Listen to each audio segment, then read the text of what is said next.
کون دے گا سہارا سمجھ گیا، مشکل میں کون دے گا سہارا سمجھ گیا، رتبہ ابو تراب کا تارا سمجھ گیا، مشکل میں کون دے گا سہارا سمجھ گیا، رتبہ ابو تراب کا تارا سمجھ گیا، افسوس کے اسے نہ مسلمہ سمجھ سکے، سورج بھی جس علی کا اشارہ سمجھ گیا، سورج بھی جس علی کا اشارہ سمجھ گیا، رسول حق کی شریعت کو زندگی دے دی، رسول حق کی شریعت کو زندگی دے دی، علی ولی کی ولایت کو زندگی دے دی، رسول حق کی شریعت کو زندگی دے دی، علی ولی کی ولایت کو زندگی دے دی، چلی سے مائی کے تلوار روز عاشورہ، حسین تم نے قیامت کو زندگی دے دی،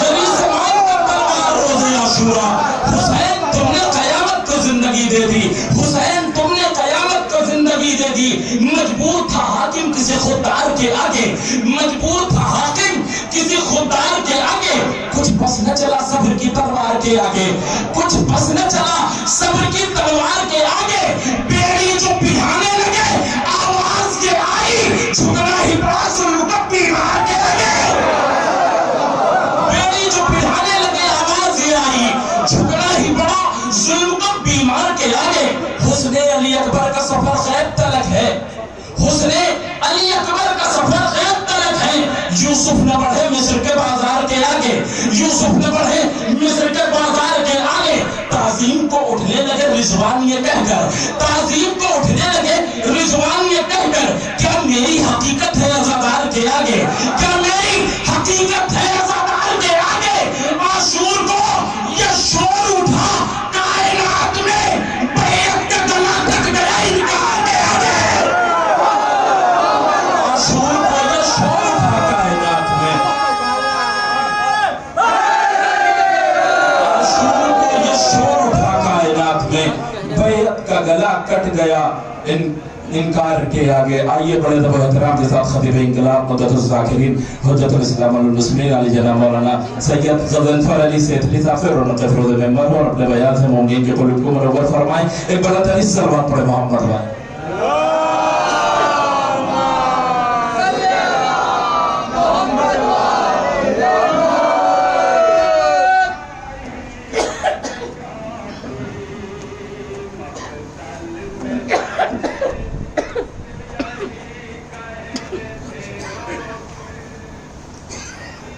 فاتحہ۔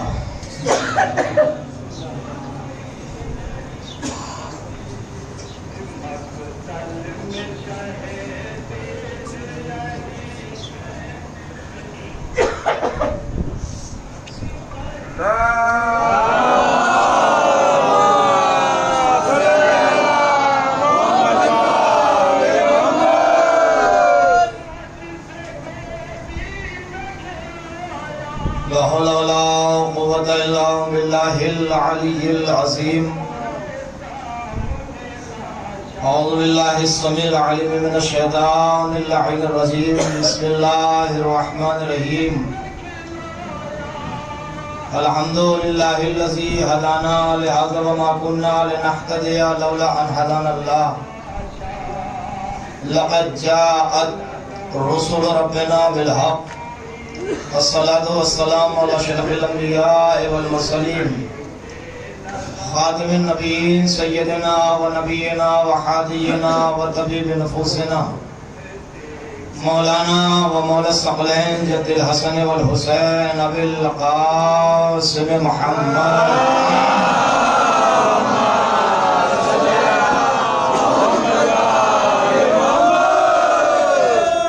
على بيته الطيبين الطاهرين المعصومين المظلومين ولعنة الله على أعدائهم وغاصب حقوقهم ومنكر فضائلهم وسخاوتهم وشجاعتهم وطهارتهم وولايتهم وعظمتهم وعطشهم أجمعين من ليلنا هذا لقيام يوم الدين أما بعد فقد قال الله سبحانه وتعالى في محكم كتاب المبين أشرف الصادقين وقوله الحق بالحق بسم الله الرحمن الرحيم وكيف تكفرون وأنتم تتلى عليكم آيات الله وفیکم رسولہ ومن یعتصم باللہ فقد ہدی الی صراط مستقیم. صلوات بھیجے محمد.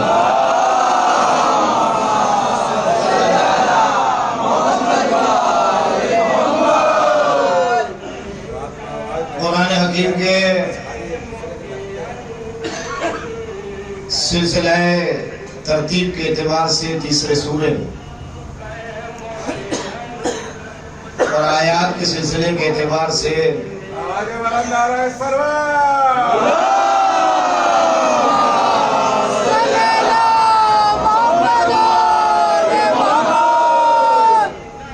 قرآنی سوروں کی ترتیب کے اعتبار سے قرآن مجید کا تیسرا سورہ اور آیات کے تسلسل کے اعتبار سے قرآن مجید کے سورہ آل عمران کی 101ویں آیت کہ جس کی تلاوت سے میں نے اپنے وجود کو مشرف فرمایا. بڑے سخت اور تند لہجے میں خدا وحدہ لا شریک ان لوگوں سے خطاب کر رہا ہے کہ جن لوگوں نے پیغمبر کا زمانہ دیکھا اور دست پیغمبر پر اسلام سے مشرف بھی ہوئے، مگر دلوں کے کسی گوشے میں نفاق کی کیچڑیں بھری رہیں، اور جس کا نتیجہ یہ ہوا کہ دست پیغمبر پر اسلام سے مشرف ہونے کے باوجود کافر رہے. اسی پس منظر کو اور اسی واقعے کو اور اسی ساری سچویشن کو دیکھتے ہوئے قدرت نے بڑے طنز بھرے لہجے میں ارشاد فرمایا، کیفا تکفرون، تم کیسے کافر ہو سکتے ہو، تم کیسے راہ مستقیم سے ہٹ سکتے ہو، تم کیسے صراط مستقیم کو چھوڑ سکتے ہو، تم کیسے منارہ ہدایت سے دور جا سکتے ہو، تم کیسے پیغمبر کے بتائے ہوئے راہ کو چھوڑ سکتے ہو. وَأَنْتُمْ تُتْلَى عَلَيْكُمْ آیات اللہ، جبکہ تمہارے سامنے اللہ کی آیتیں پڑھی جا رہی ہیں. اللہ کی آیتوں کی تلاوت کے باوجود، اللہ کی آیتیں تمہارے کانوں تک پہنچنے کے باوجود تم کیسے کافر ہو سکتے ہو؟ اگر اللہ کی کسی کے سامنے نشانیاں نہ ہوں اور وہ بصارت سے بصیرت تک نہ پہنچ سکے تو امکان ہے کہ وہ کافر ہو جائے. مگر جہاں آیتیں سنائی بھی جا رہی ہوں اور غدیر کے چوراہے پر دکھائی بھی جا رہی ہوں، وہاں کفر کا سوال پیدا نہیں ہوتا. اور دوسرا آیت کا جو رخ ہے وہ بڑا خوبصورت ہے. تمہیں تو اس لیے بھی کافر نہیں ہونا چاہیے کہ فیکم رسولہ، تمہارے درمیان تو اللہ کا رسول بھی موجود ہے. وجود پیغمبر اس بات کی دلیل ہے کہ جب تک پیغمبر تمہارے درمیان ہے کسی کو کافر رہنا ہی نہیں چاہیے اور کسی کو کافر ہونا ہی نہیں چاہیے. اگر وجود پیغمبر کے ساتھ بھی کوئی کافر رہ گیا تو پھر وجود پیغمبر کا فائدہ کیا ہے؟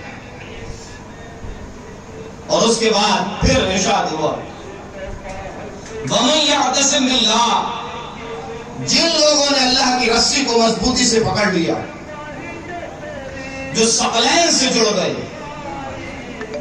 جو اللہ کے بولتے اور صامت قرآن سے متصل ہو گئے، فقد ہدی الی صراط مستقیم، یہی اس لائق ہے کہ انہیں صراط مستقیم کی ہدایت کی جائے.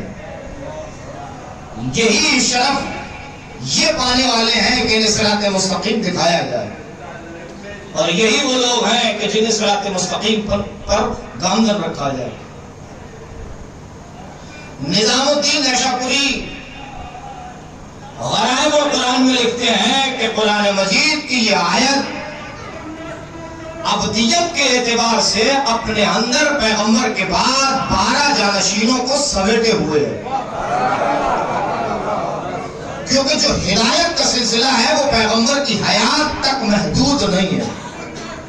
اس ہدایتی سلسلے کو آگے جانا، اور جب ہدایتی سلسلے کو آگے جانا ہے تو ظاہر سی بات ہے کہ پیغمبر کے بعد کوئی ایسا تو ہادی اور جانشین پیغمبر ہو کہ جو صورتاً بھی پیغمبر سا ہو، سیرتاً بھی پیغمبر سا ہو، کردار کے اعتبار سے بھی پیغمبر جیسا ہو، علم و ادب کے اعتبار سے بھی پیغمبر کے جیسا ہو۔ اور اس کے بعد نظام الدین نیشاپوری ہی نے اپنی تفسیر میں یہ بات تحریر فرمائی کہ حدیث ثقلین کو اگر آپ سمجھنا چاہتے ہیں تو سورہ آل عمران کی اس آیت کو سمجھ لیجیے، کیونکہ جب تک سورہ آل عمران کی یہ آیت آپ کی سمجھ میں نہیں آئے گی، جب تک حدیث ثقلین کا مفہوم آپ کی سمجھ میں نہیں آئے۔ اور حدیث ثقلین میں بھی تمہید میں ہوں تاکہ تفسیر کے اعتبار سے یہ بات آپ کی بارگاہ تک منتقل ہو جائے اور تھوڑی آوازیں بھی منتقل ہو رہی۔ انی تارکن فیکم الثقلین کا مطلب ہی ہے کہ خدا وحدہ لا شریک نے اپنے پیغمبر کے کاندھوں پر یہ ذمہ داری دی کہ آپ اپنے بعد راہ ہدایت کو مسدود نہ کیجیے گا، بند نہ کیجیے گا، بلکہ اس سلسلے کو آگے بڑھائیے گا۔ اور سلسلہ ہدایت خلافت کا محتاج نہیں ہے، خلافت سلسلہ ہدایت کی محتاج ہے۔ اور یہ بات میرے نوجوانوں سمجھنا اور بغور سمجھنا،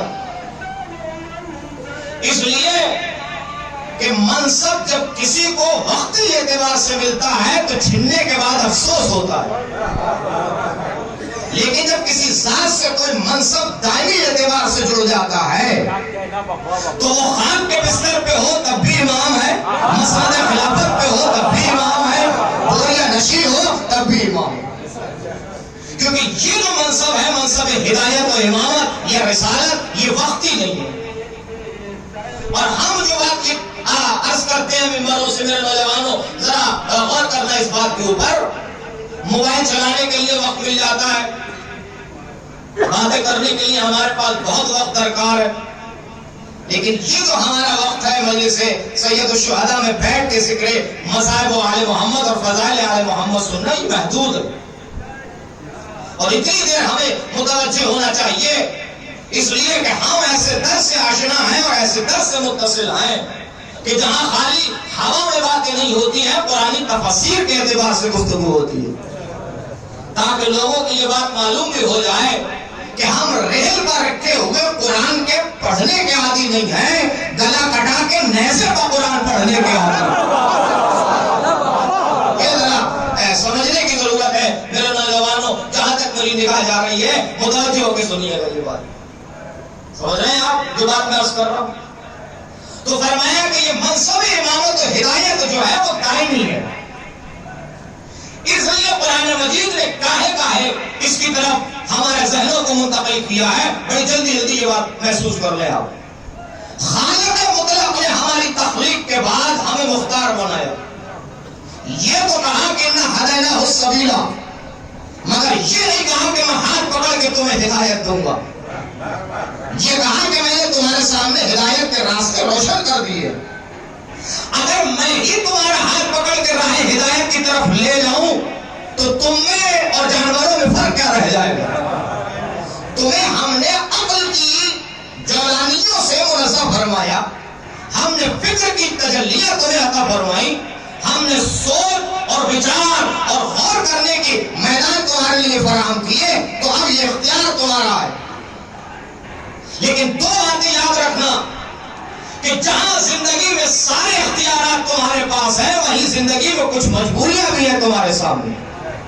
اس لیے ہمارے عقیدے میں، میرے نوجوانوں یہ عقیدہ ذرا سمجھیے گا، اس لیے ہمارے عقیدے میں نہ تو تفویض ہے نہ جبر ہے، نہ ہم تفویض کے قائل ہیں نہ ہم جبر کے قائل ہیں۔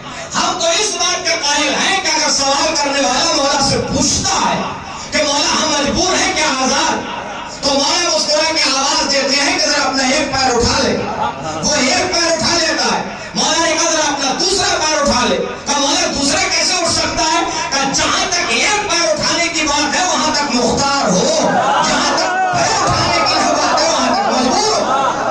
تو اس کا مطلب یہ ہے کہ ہم نہ تفویض کے قائل ہیں نہ جبر کے قائل ہیں۔